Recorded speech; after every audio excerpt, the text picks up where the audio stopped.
بسم اللہ الرحمن الرحیم۔ گمنام ہیرو کے معزز ناظرین، السلام علیکم۔ آئیے چلتے ہیں کہانی کی طرف۔ سلطان شاہ سے الجھنے کی بجائے اگر تم کام کی بات شروع کر دو تو زیادہ بہتر ہوگا۔ قتل کی پے در پہ وارداتوں نے پولیس والوں کو بکھلا کر رکھ دیا ہے، کیونکہ کہیں سے بھی قاتل یا قاتلوں کے بارے میں کوئی قابل ذکر سراغ نہیں ملا۔ لے دے کر بس یہی اندازہ لگایا جا سکا ہے کہ آخری واردات کے مجرم کا ایک یا دونوں ہاتھ زخمی ہوئے ہیں۔ اس نظریے کی تصدیق کار میں گرنے والے تمہارے خون کے تجزیے سے بھی ہو گئی ہے، کیونکہ وہ مقتول کے خون سے بالکل مختلف ہے۔ یہ کوئی نئی بات نہیں ہے، میرے علاوہ تمہیں بھی اندازہ تھا کہ ایسا ضرور ہوگا، اور اب پولیس پوری مستعدی کے ساتھ قاتل کی تلاش میں ہے۔ میری اطلاع کے مطابق 2-3 ایسے افراد بھی باز پرس کے لیے حراست میں لیے جا چکے ہیں، جن کے ہاتھوں پر کسی گھریلو کام یا پیشہ ورانہ مصروفیات کے دوران کچھ معمولی زخم آئے ہوئے تھے۔ انہیں خون کے تجزیے کے بعد ہی رہائی نصیب ہو سکی۔ یہ میری خوش قسمتی ہے کہ میں پولیس کی آنکھوں میں دھول جھونک کر لندن سے ہیشام تک کا 2 طرفہ سفر کر کے بخیر و عافیت یہاں آ گیا۔ شاید 2-3 روز میں میرے ہاتھ کے زخم بھی بھر جائیں گے۔ میں بھی یہی کہنا چاہ رہی تھی کہ زخم بھرنے تک تمہیں اسی فلیٹ میں محدود رہنا ہوگا۔ کیا یہی وہ اہم بات ہے جس کے لیے تم یہاں دوڑی آئی ہو؟ میں نے اس کی آنکھوں میں دیکھتے ہوئے سوال کیا۔ خوب، وہ اٹھلا کر بولی، اتنا ہی احمق سمجھا ہوا ہے تم نے مجھے؟ پہیلیاں تو اسی طرح بجوا رہی ہو جیسے خود کو کم سنوں میں شمار کرانے کا شوق ہے۔ ویلنگٹن آرکیڈ کے ایک صراف نے آج تمہارے خلاف ڈکیتی کی باقاعدہ رپورٹ درج کرائی ہے۔ وہ میری طرف جھک کر آہستگی کے ساتھ بولی اور میرے وجود میں سنسنی سرایت کر گئی۔ لندن کے کسی صراف کو مجھ سے کیا دشمنی ہو سکتی ہے؟ وہ صرف صراف ہی نہیں، شی کا ہرکارہ بھی ہے۔ یہ رپورٹ یقیناً اوپر والوں کے ایما پر درج کرائی گئی ہے۔ ویرا نے اپنا گلاس خالی کرتے ہوئے پورے اعتماد لہجے میں کہا، تو انہیں پورا یقین ہو گیا ہے کہ میں نہ صرف زندہ ہوں بلکہ لندن میں ان کے خلاف ہونے والی کارروائیوں میں بھی میرا ہی ہاتھ ہے۔ یہ کہتے ہوئے اچانک ہی مجھے ایک نکتہ سوجا اور میں ویرا سے سوال کر بیٹھا، رپورٹ میرے خلاف کیسے ہو سکتی؟ آخر اس صراف نے رپورٹ میں میرا نام کیسے درج کرایا ہوگا؟ ڈاکو واردات سے پہلے اپنا تعارف تو کہیں بھی نہیں کراتے، یہی تو اس پوری کہانی کی جان ہے۔ وہ ایک گہرا سانس لیتے ہوئے بولی، رپورٹ کسی نامعلوم مسلح ڈاکو کے خلاف لکھوائی گئی ہے جو فرار ہوتے ہوئے بے خبری میں اپنا پرس صراف کی دکان میں پھینک گیا تھا۔ اس پرس میں سے معمولی رقم اور چند بے مقصد کاغذ کے پرزوں کے علاوہ تمہاری ایک تصویر بھی برآمد ہوئی ہے، لہٰذا اب پولیس اس تصویر والی کی تلاش میں ہے۔ مجھے حیرت ہے کہ پولیس والوں نے ڈکیتی کی اس بودی کہانی پر یقین کر لیا۔ یقین نہ کرنے کی کوئی وجہ بھی ہونا چاہیے تھی۔ کیا کمی ہے اس کہانی میں؟ میں نے سنا ہے کہ یہاں کی بیشتر دکانیں اینٹی برگلر الارم سسٹم سے منسلک ہوتی ہیں۔ آخر دکاندار نے وہ الارم استعمال کیوں نہیں کیا؟ پھر میں ویلنگٹن آرکیڈ کے محلے بکو سے تو واقف نہیں، لیکن وہ ضرور لندن کا کوئی بارونق علاقہ ہوگا۔ وہ دکاندار ڈکیتی کے گواہ کہاں سے پیش کرے گا؟ وہ یوں ہنسی جیسے میں نے کوئی احمقانہ بات کہہ دی ہو۔ تم شی کے اندر رہنے کے باوجود یہ سب کہہ رہے ہو؟ رپورٹ درج کرانے سے بیشتر اس دکان پر عملاً ساری کارروائی کی گئی تھی۔ قرب و جوار کے لوگوں نے اس صراف کے یہاں سے ایک آدمی کو تھیلا اٹھائے اجلت میں ایک کار کی طرف جاتے دیکھا تھا۔ اس نے ہیٹ ماتھے پر جھکایا ہوا تھا اور ہولسٹر کے کالر کھڑے کیے ہوئے تھے، اس لیے کوئی اس کا چہرہ نہ دیکھ سکا۔ ایک پڑوسی اپنے تجسس سے مجبور ہو کر صراف کی دکان میں داخل ہوا تو وہاں اودم برپا ہو گیا۔ صراف کاؤنٹر کے پیچھے اپنی نشست سے نیچے بے ہوش پڑا ہوا تھا، تجوری کھلی ہوئی تھی اور وہیں ڈاکو کا پرس پڑا ہوا تھا۔ پولیس اور ایمبولینس کو پڑوسیوں نے طلب کیا تھا۔ صراف بعد میں ہوش میں آ کر اپنا بیان درج کرایا۔ وہ اس علاقے کا چھوٹا سا صراف ہے، اس لیے اس نے کبھی الارم لگوانے کی ضرورت ہی محسوس نہیں کی۔ اس واردات میں وہ 10,000 پاؤنڈ نقد اور 22,000 کے زیورات سے محروم ہوا ہے۔ پوری طرح سوچ سمجھ کر رپورٹ درج کرائی گئی ہے۔ میں نے ہولے سے سیٹی بجاتے ہوئے پرخیال لہجے میں کہا، اس کا مطلب ہے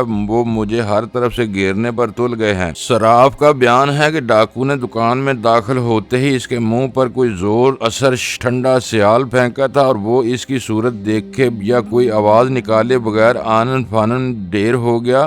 ویرا بولی، میں زندگی میں یہ پہلا موقع ہے کہ شی نے اپنے کسی حریف کو زیر کرنے کے لیے پولیس کا سہارا لیا ہے۔ آخر تم نے یہ نتیجہ کیسے اخذ کر لیا؟ یہ بھی تو ہو سکتا ہے کہ وہ ڈکیتی کی کوئی حقیقی واردات رہی ہو۔ تم کس بنا پر اس واقعے کو مجھ سے منسوب کر رہی ہو؟ ڈاکو کے پرس سے برآمد ہونے والی تصویر شام کے اخبارات نے نمایاں طور پر شائع کی ہے۔ میں تمہاری وہ تصویر تصویر دیکھ کر ہی چونکی تھی، پھر باقی معلومات حاصل کرنا زیادہ دشوار نہیں تھا۔ تصویر نہ دیکھتی تو میرے فرشتوں کو بھی اس قصے کا علم نہ ہو پاتا۔ وہ اخبار لائی ہو؟ میں نے پرتجسس لہجے میں سوال کیا۔ ویرا نے اپنے پرس میں سے طے کیا ہوا 2 ورق اخبار نکال کر میری طرف بڑھا دیا۔ میں نے تہیں کھولی تو پہلے ہی صفحے پر اپنی 3 کالمی تصویر دیکھ کر دنگ رہ گیا۔ وہ میری کم از کم 2 سال پرانی تصویر تھی، جس کا پس منظر دھندلا بلکہ ناقابل شناخت۔ مجھے اچھی طرح یاد تھا کہ میں نے پاکستان میں کبھی بھی تنظیم کے کسی اہلکار کو اپنی تصویر نہیں دی تھی، جس کا مطلب تھا کہ شیعہ کے سربراہوردہ لوگ اپنے اہم مہروں کا ریکارڈ خود ہی تیار کر کے محفوظ رکھتے تھے، اور وہ تصویر ایسے ہی کسی ذخیرے سے شاید داؤد کے ذریعے پاکستان سے لندن پہنچی تھی۔ خبر کی تفصیلات وہی تھیں جو ویرا اختصار کے ساتھ مجھے سنا چکی تھی۔ نامہ نگار نے اپنی حاشیہ آرائیوں اور کئی افراد کے بیانات کے سہارے خبر کو خاصا پھیلا دیا تھا۔ یہ تو بڑی تشویشناک صورتحال ہے، میں نے اخبار سلطان شاہ کو دیتے ہوئے کہا، جو تجسس کے عالم میں میرے قریب ہی آ بیٹھا تھا۔ اسی وجہ سے میں خود آئی ہوں۔ وہ میری آنکھوں میں جھانکتے ہوئے بولی، میرا خیال ہے کہ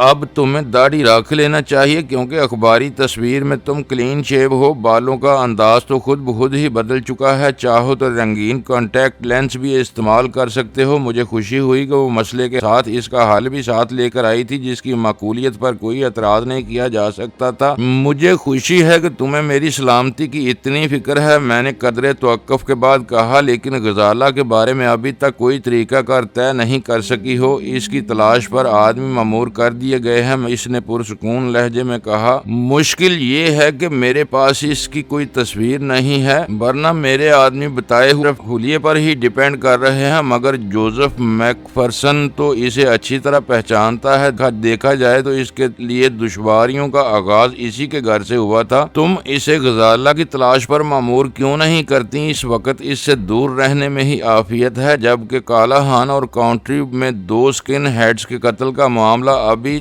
تازہ ہے اور جوزف پولیس کی نگاہوں میں ہے۔ وہ جہاں بھی جائے گا خفیہ پولیس والے اس کا پیچھا کریں گے۔ میں اس بارے میں خوب سوچ چکی ہوں۔ بس یہ یاد رکھنا کہ اب ہم دونوں کے گرد قانون کا حلقہ بھی تنگ ہونے لگا ہے۔ پولیس کے پاس سرے اور کاؤنٹری سے ملے ہوئے غزالہ کے فنگر پرنٹ موجود ہی تھے۔ اب ڈیوڈ ایولنگ کے قتل کے بعد میری جلد ریشوں اور خون کی رپورٹ بھی پولیس کی تحویل میں آ چکی ہے۔ ان حالات میں ہم زیادہ وقت نہیں گزار سکتے۔ خود کو الگ کر کے نہ سوچو، وہ سنجیدگی کے ساتھ بولی۔ لہٰذا تمہیں علم نہیں کہ پولیس نے فرینکی کے ایک ساتھی کو حراست میں لیا ہے، جس نے بتایا ہے کہ اپنی موت سے چند روز بیشتر فرینکی کی سرگرمیاں مشکوک ہو گئی تھیں، اور وہ فون پر مختلف لوگوں سے کسی شوگر کوئن کے بارے میں گفتگو کرتا رہتا تھا۔ بے اختیار میرے ذہن میں ڈیلی میل کی وہ چھوٹی سی خبر گم گئی، جس کا متن بیرا کے بیان سے مطابقت رکھتا تھا۔ بے شک تمہارا ایک خفیہ نام پولیس کے ریکارڈ پر آ گیا ہے، میں نے کہا، لیکن یہ تمہارے خلاف کوئی ثبوت نہیں ہے۔ وہ کس طرح ثابت کریں کہ تم ہی شوگر کوئن کا نام استعمال کرتی رہی ہو؟ وہ بعد کی بات ہے، میں تو تمہیں یہ جتانا چاہ رہی تھی کہ میں خود بھی خطرے سے باہر نہیں ہوں۔ شی میں مجھے اپنا کھویا ہوا مقام کسی حد تک واپس مل گیا ہے، لیکن باہر میرے لیے بھی خطرات پیدا ہو گئے ہیں۔ تمہارے یہاں بہتیرے روابط ہیں، تم کہیں بھی پناہ لے سکتی ہو، لیکن میں تو بالکل تمہارے رحم و کرم پر ہوں۔ مجھے یہ تو معلوم نہیں کہ اچانک ضرورت پیش آ جائے تو تم سے کہاں اور کیسے رابطہ قائم کیا جا سکے گا؟ میں نے سگریٹ سلگاتے ہوئے قدرے ترش لہجے میں کہا، مرچیں نہ چباؤ، ایک آدھ روز میں پھر اپنے فلیٹ میں منتقل ہو جاؤں گی۔ میری طویل غیر حاضری کی وجہ سے فلیٹ بہت گندا ہو رہا ہے، جس کی صفائی ہو رہی ہے وہاں تم کسی بھی وقت کسی کوڈ کے تحت مجھ سے رابطہ قائم کر سکو گے۔ شی میں واپسی کے بعد وہ فلیٹ میرے لیے مخدوش نہیں رہا ہے، کوڈ کی ضرورت بھی پیش آئے گی۔ میں نے طنزیہ لہجے میں سوال کیا، میں نہیں چاہتی کہ تم مجھے اپنے اصل نام سے فون کرو، ہو سکتا ہے کچھ عرصے تک میرے فون کی نگرانی کراتا رہے۔ تم ایڈی کے نام سے اردو میں بات کر سکتے ہو، لیکن الفاظ کے انتخاب میں محتاط ہی رہنا ہوگا، اور اگر اس سے پہلے ضرورت پیش آ گئی انتہائی مجبوری کی صورت میں تم مورس سے بات کر سکتے ہو، اس کا نمبر جوڈی کے پاس موجود ہے۔ اشتہار ڈالتے ہوئے کہا، جیکب کے قتل کے بعد اب وہی میرا دست راست ہے، مگر جوڈی اس کی اہمیت سے بالکل بے خبر ہے۔ وہ بہت بے خوف اور جان پر کھیل جانے والا آدمی ہے۔ تمہارے لیے تو بیچارہ لارڈ آئزک تک جان پر کھیل گیا۔ اس معاملے میں تو میں پہلے دن سے تمہاری صلاحیتوں کا معترف ہوں، جس مرد کو چاہتی ہو اشاروں پر نچانے لگتی ہو۔ سلطان شاہ کے لبوں پر بے ساختہ مسکراہٹ پھیل پھیل گئی۔ ویرا کے ساتھ میرے مصالحانہ رویے کے بارے میں وہ ہمیشہ ہی شاکی رہتا تھا، لہذا اس وقت میری کھری کھری باتوں سے اسے خاصی خوشی ہوئی تھی، مگر فوراً ہی ویرا نے اس کی مسکراہٹ بانپ لی اور اس کے پیچھے پڑ گئی۔ ویرا ایک تجربہ کار اور منہ زور عورت تھی جو بانت بانت کے مردوں سے نبٹنا خوب جانتی تھی، جبکہ سلطان شاہ اپنے روایتی مزاج کی وجہ سے عورتوں سے نہ صرف دور دور رہتا تھا بلکہ ان سے گفتگو کرتے ہوئے بھی جھجکتا تھا، لہذا ویرا سے دو چار مکالموں میں ہی اسے پسینے چھوٹ گئے اور وہ اپنی مدافعت کرتے ہوئے اس قدر سنجیدہ نظر آنے لگا جیسے پرسوں سے مسکراہٹ اس کے لبوں کو چھو کر نہ گئی ہو۔ مزید کچھ دیر ٹھہر کر ویرا واپس چلی گئی۔ شام تک بھاگ دوڑ کی تکان کچھ اتنی عجیب اور گہری تھی کہ وہاں سے واپسی پر صبح سویرے سو لینے کے باوجود نیند پوری نہیں ہوئی اور رات کو کھانے کے بعد ایک بار پھر نیند کا غلبہ ہوا اور میں سیدھا خوابگاہ میں جا کر بستر پر دراز ہو گیا۔ اسی عالم میں خوابدہ ذہن کے کسی گوشے میں ایک گھٹی گھٹی سی چیخ گونجی اور میں ہڑبڑا کر بیدار ہو گیا۔ میرا نیم خوابیدہ ذہن یہ فیصلہ نہ کر سکا کہ وہ خواب تھا یا کوئی حقیقی چیخ تھی۔ میری خوابگاہ کے ادھ کھلے دروازے کے باہر رازداری میں دھیمی روشنی پھیلی ہوئی تھی اور فلیٹ میں مکمل سناٹے کا راج تھا۔ میرا دل تیزی سے دھڑک رہا تھا اور میں اپنے حواس مجتمع کرنے کی کوشش کرتے ہوئے بستر پر بے حس و حرکت پڑا ہوا تھا کہ طویل وقفے کے بعد اچانک فلیٹ کی محدود فضا میں ڈور بیل کی دھیمی اور مختصر سی آواز گونجی جو سناٹے میں بم کے دھماکے سے کم نہیں تھی۔ ایسا معلوم ہوا تھا جیسے باہر کسی نے ڈور بیل کے بٹن پر انگلی رکھ کر فوراً ہی ہٹا لی ہو۔ غیر ارادی طور پر میری نگاہیں اپنی روشن ڈائل والی گھڑی پر گئی جس کی سوئیاں صبح کے 5 بجے کا اعلان کر رہی تھی۔ اتنی صبح گھنٹی کا بجایا جانا خطرے سے خالی نہیں تھا۔ میرے ذہن پر چھایا ہوا نیند کا خمار فوراً ہی کافور ہو گیا اور سارے حواس یک بیا کام کرنے لگے۔ میں نے تکیے کے نیچے سے بھرا ہوا پستول نکالا اور پھرتی کے ساتھ بستر چھوڑ دیا۔ نیم روشن راہداری کو عبور کر کے میں انٹرکام کی طرف لپکا تو وہاں جوڑی مجھ سے پہلے شب خوابی کے لباس میں بکھرے ہوئے بالوں کے ساتھ پریشان لہجے میں انٹرکام پر ہکلا رہی تھی۔ بڑھاپے کی کچی نیند کے علاوہ اس کی خوابگاہ کا انٹرکام سے تقریباً ملحق ہونا اس کی وہاں موجودگی کا بنیادی سبب تھا۔ میری آہٹ پاتے ہی وہ ریسیور کان سے لگائے میری طرف مڑی تھی اور میں نے اس کی آنکھوں میں لرزاں خوف کے سائے واضح طور پر دیکھے۔ مگر آفیسر یہاں سب خیریت ہے، تم یہاں کیوں آنا چاہتے ہو؟ اس کی زبان سے بے دقت تمام ٹوٹے پھوٹے الفاظ ادا ہوئے تھے۔ اس کی زبان سے آفیسر کا لفظ سن کر میں چونکا تھا۔ پھر جوڈی نے دوسری طرف کا جواب سنتے ہوئے ماؤتھ پیس پر ہاتھ رکھ کر سرگوشیانہ لہجے میں کہا تھا کہ پولیس آ گئی ہے۔ مجھ پر اضطراری کیفیت طاری ہو گئی۔ میرے لیے وہ بدترین صورتحال تھی جس سے فرار کی کوئی راہ سامنے نہیں تھی۔ میں نے فضا میں ہاتھ لہرا کر جوڈی کو اشارہ کیا کہ وہ انہیں آنے دے۔ میرا داہنا ہاتھ بری طرح لہو لہان اور پٹیوں میں لپٹا ہوا تھا جس کی بنا پر مجھ پر فوری طور پر ڈیوڈ ایولنگ کا قاتل ہونے کا شبہ کیا جا سکتا تھا۔ پھر میرے خلاف ڈکیٹی کی ایک جھوٹی رپورٹ بھی درج تھی جس کی وجہ سے میری گلو خلاصی کا کوئی امکان نہیں رہا تھا۔ میں نے بے بسی کے ساتھ اپنے بائیں ہاتھ میں دبے ہوئے پستول کا جائزہ لیا اور پھر اس کا سیفٹی کیچ چڑھا کر پستول قریبی تپائی کے پیچھے ڈال دیا۔ اس دوران میں جوڈی بٹن دبا کر بیرونی دروازے کا قفل کھول چکی تھی۔ پھر لہجہ بار بعد اس نے سلیپنگ گاؤن کی پرواہ کیے بغیر فلیٹ کا داخلی دروازہ بھی کھول دیا۔ سرد رات کے سناٹے میں باہر کئی وزنی جوتوں کی چاپ سنائی دی۔ میرا دوران خون لمحہ بے لمحہ تیز ہوتا ہوا محسوس ہو رہا تھا اور پھر 3 محیب وردیوں میں سنگلاخ چہرے سامنے آ گئے۔ آگے والا ان میں سینئر افسر معلوم ہوتا تھا۔ اس نے جوڈی کے سامنے ٹھہر کر عادتاً سر کو قدرے خم کیا، پھر اس کی سرد اور سپاٹ آواز میرے کانوں سے ٹکرائی، مادام کیا ہمیں گھر میں داخل ہونے کی اجازت ہے؟ جوڈی کی آواز اس کے گلے میں گھٹ کر رہ گئی۔ وہ مضطربانہ انداز میں پیچھے پلٹی تو اس کی آنکھوں میں بے بسی کی فریاد رچی ہوئی تھی۔ تینوں پولیس والے اس کے جواب کا انتظار کیے بغیر اسی نرمی سے ایک طرف ہٹاتے ہوئے اندر داخل ہو گئے اور پھر آگے آنے والے افسر کی سرد اور بے رحمانہ نگاہیں میرے چہرے پر جم گئیں۔ میں نے اپنا داہنا ہاتھ پشت پر لے جا کر عارضی طور پر چھپا لیا تھا لیکن چہرہ چھپانا میرے بس سے باہر تھا۔ اس کے ماتحتوں میں سے ایک نے فلیٹ کا دروازہ بند کیا اور دوسرے نے قریبی سوئچ بورڈ پر تباہ آزمائی کر کے فلیٹ کے اس حصے میں تیز روشنی کر دی۔ ہمیں افسوس ہے کہ یوں نا وقت تم لوگوں کی نیند خراب کی، مگر میرا خیال ہے کہ ہماری یہاں آمد بے سود نہیں رہی ہے۔ افسر نے براہ راست مجھ سے مخاطب ہو کر کہا، مجھے انسپیکٹر گورڈن کہتے ہیں، میں اور میرے پاس اس مکان کی تلاشی کا اجازت نامہ موجود ہے۔ کیا تم اپنا متعارف کرانا پسند کرو گے؟ یہ کیا ہو رہا ہے؟ مجھے اچانک اپنی پشت سے سلطان شاہ کی متوحش آواز سنائی دی اور پھر وہ بھی میرے پہلو میں آ کر کھڑا ہوا۔ میرا نام اکبر ہے اور یہ میرا ساتھی علی شیر ہے۔ میں نے سلطان شاہ پر توجہ دیے بغیر اس افسر کو جواب دیا، کیا میں اس مکان میں تم لوگوں کی آمد کا سبب جان سکتا ہوں؟ میرا خیال تھا کہ تم خود ہی سبب جان گئے ہوگے، اس نے چبھتے ہوئے لہجے میں کہا۔ ویلنگٹن آرکیڈ میں ڈکیتی کی واردات میں کامیابی کے بعد تم زیادہ دیر تک خود کو قانون کی گرفت سے نہ بچا سکے۔ میرا ان لوگوں سے کوئی تعلق نہیں ہے، جوڈی نے اچانک ہی روحانسی آواز میں فریاد شروع کر دی۔ مجھے ہرگز علم نہیں تھا کہ ان لوگوں نے کوئی واردات کی ہے۔ میں تو بس اپنے گزارے کے لیے مناسب شناختی کاغذات کی جانچ پڑتال کے بعد کسی کو بھی کرائے پر چند روز کے لیے ٹھہرا لیتی ہوں۔ تم فکر نہ کرو، افسر نے اس کے شانے پر ہاتھ رکھ کر نرم لہجے میں کہا۔ ہمیں تم پر کوئی شبہ نہیں ہے۔ ہاں، عدالت میں تمہیں گواہی کے لیے ضرور زحمت دی جائے گی، خدا تمہیں اس کا اجر دے گا، جوڈی نے برائی ہوئی آواز میں کہا۔ شگن مکارتھی کے سینے میں چھری کی نوک بھونکنے کی آمادہ وہ بڑھیا اس وقت مظلومیت اور ہم لوگوں سے لا تعلقی بہترین اداکاری کر رہی تھی، جو اس اعتبار سے ہمارے حق میں تھی کہ ہمارے لے جائے جانے کے بعد ویرا کو نئی صورتحال سے آگاہ کر سکتی تھی۔ افسر نے اچانک اپنے ہولسٹر سے سروس ریوالور نکال کر دونوں کو اس کی زد میں لے لیا اور ٹھہری ہوئی سپاٹ آواز میں تم دونوں کو ڈکیتی کے الزام میں حراست میں لیتا ہوں، اپنے ہاتھ اٹھا لو۔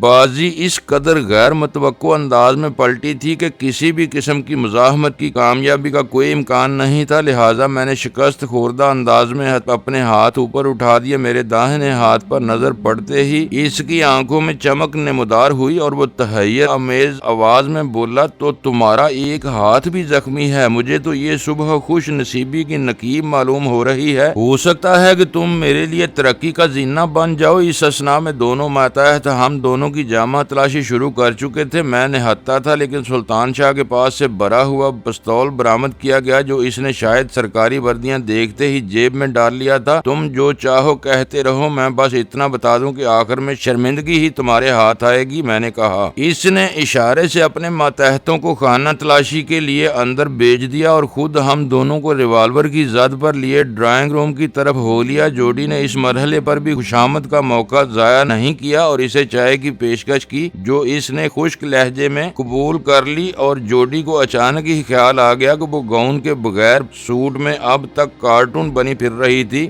وہ اپنی خوابگاہ کی طرف چل دی اور ہم تینوں ڈرائنگ روم میں بیٹھ گئے۔ ملزموں سے بعض پرس میں ہم مہذب اور محتاط رہنے کی کوشش کرتے ہیں۔ چند ثانیوں کی خاموشی کے بعد انسپکٹر گورڈن نپے تلے لہجے میں کہنے لگا، لیکن مجرموں کے معاملے میں ہم خاصے غیر مہذب ہو جاتے ہیں۔ تم جو چاہو ہرزہ سرائی کر لو، لیکن نہ اپنی صورت بدل سکتے ہو، اور جہاں تک میرا اندازہ ہے نہ تجزیوں کے نتیجے میں ایک قتل کے جرم سے دامن بچا سکو گے، لہذا بہتری اسی میں ہے کہ خود بخود سچ اگلتے چلے جاؤ۔ اس طرح تم اس ناروا تشدد سے بچ سکو گے جس کی علامت جسم کے کسی حصے پر نظر نہیں آتی۔ میں دل پر جبر کر کے مسکرایا۔ میں فی الحال تمہارے کسی اندازے کی تردید کیے بغیر یہ ضرور جاننا چاہوں گا کہ تم اس فلیٹ تک کیسے پہنچائے گئے ہو، یہ بھی ایک اتفاق ہی سمجھو۔ وہ بولا، ہم گمنام اطلاعات پر عموماً کوئی کارروائی نہیں کرتے، لیکن آج شام جب اس عمارت میں کام کرنے والی ایک ہاؤس میٹ نے اپنا نام ظاہر کیے بغیر اس فلیٹ میں 2 مشتبہ اشیائیوں کی آمد و رفت کی اطلاع دی تو میرے پاس کوئی کام نہیں تھا، لہٰذا میں نے وقت گزاری کے لیے اس اطلاع پر کارروائی کا فیصلہ کر لیا اور نتیجہ تمہارے سامنے ہے۔ کیا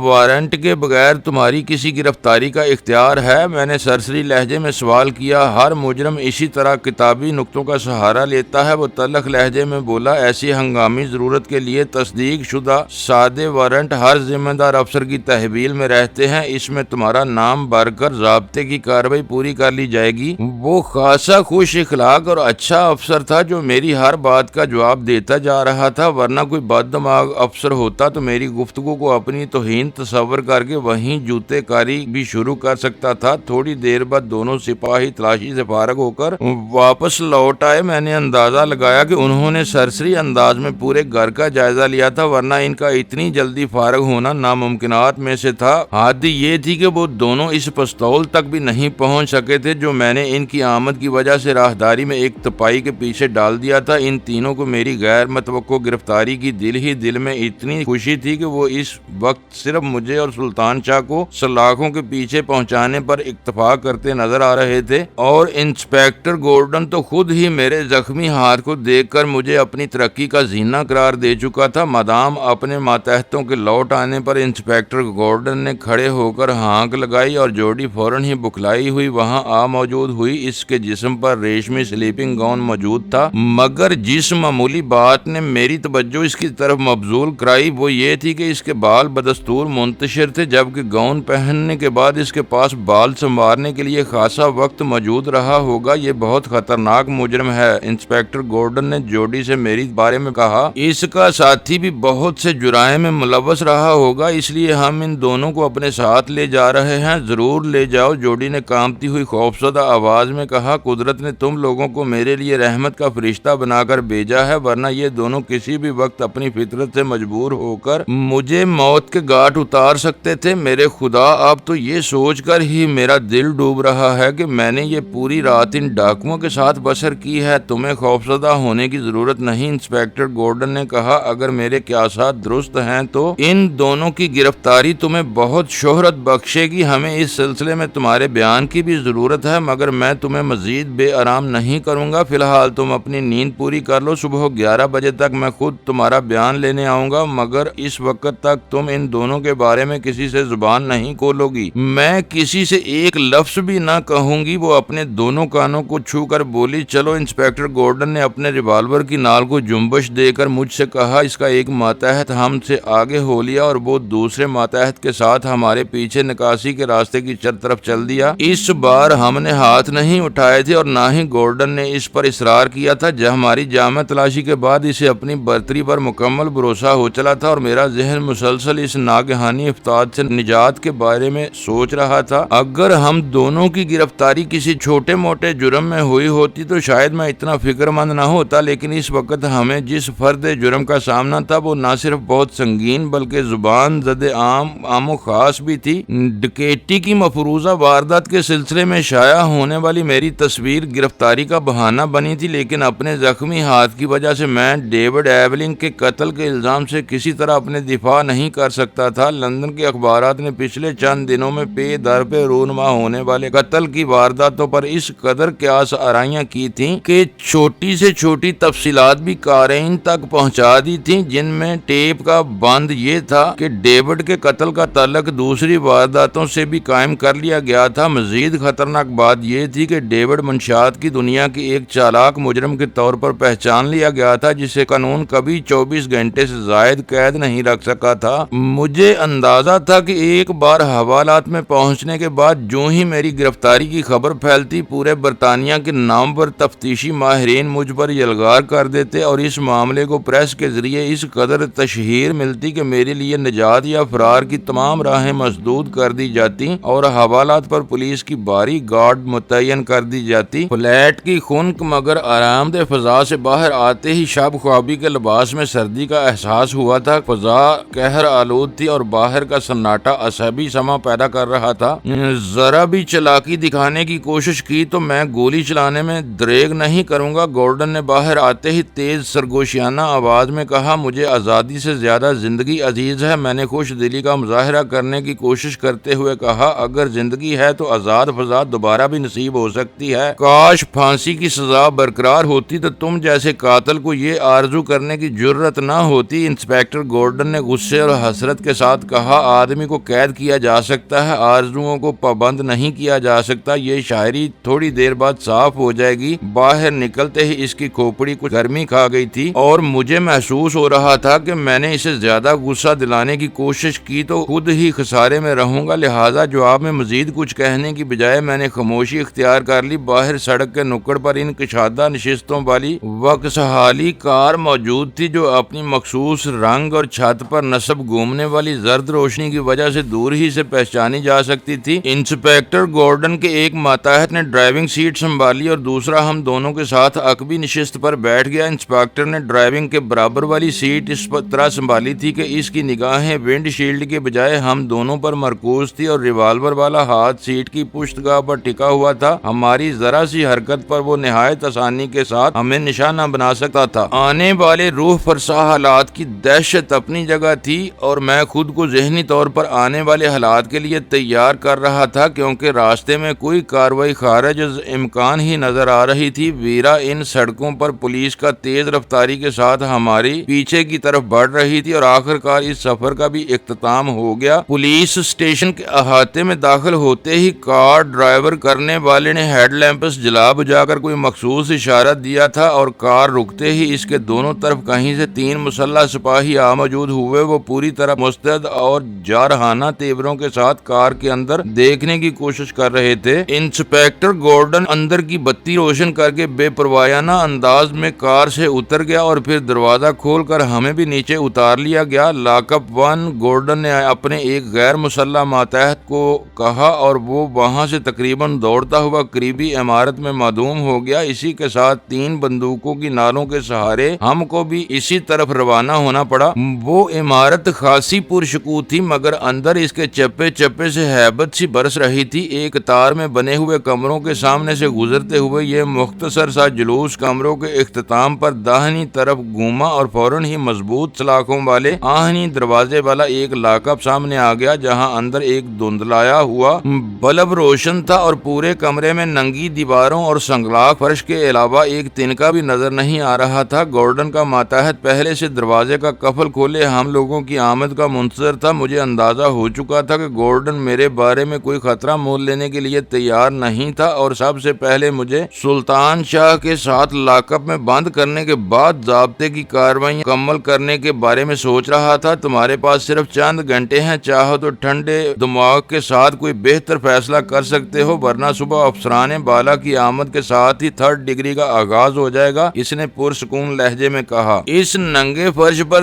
دل و دماغ کے ساتھ جسم بھی ٹھنڈا ہو جائے گا۔ مناسب انتظام کے بغیر ہم یہاں نہیں رہ سکتے، میں نے حوالات کے کھلے ہوئے دروازے کے سامنے رک کر کہا۔ اندر چلو، اس کا لہجہ سخت ہو گیا۔ جو کچھ یہاں موجود ہے فراہم کر دیا جائے گا۔ اس کے الفاظ کے ساتھ ہی 3 مسلح سپاہیوں کے ہاتھ سامنے آ گئے تھے، جیسے میری زبان سے مزید انکار کی صورت میں وہ مجھے زبردستی اندر دھکیلنے کا ارادہ رکھتے ہوں۔ میں زیر لب بڑبڑاتا ہوا حوالات میں داخل ہو گیا۔ معزز ناظرین، لائک کریں، شیئر کریں اور کمنٹس باکس میں پاک آرمی زندہ باد، پاکستان پائندہ باد کا نعرہ ضرور درج کر کے اپنے ملک پر فخر کریں اور پاکستان کی بنیادیں مضبوط کرنے میں اپنا کردار ادا کریں۔ ویڈیو دیکھنے کا شکریہ۔ معزز ناظرین، اپنا خیال رکھیے گا اور ہمارے چینل کا بھی۔ ISI پاک آرمی زندہ باد، پاکستان پائندہ باد۔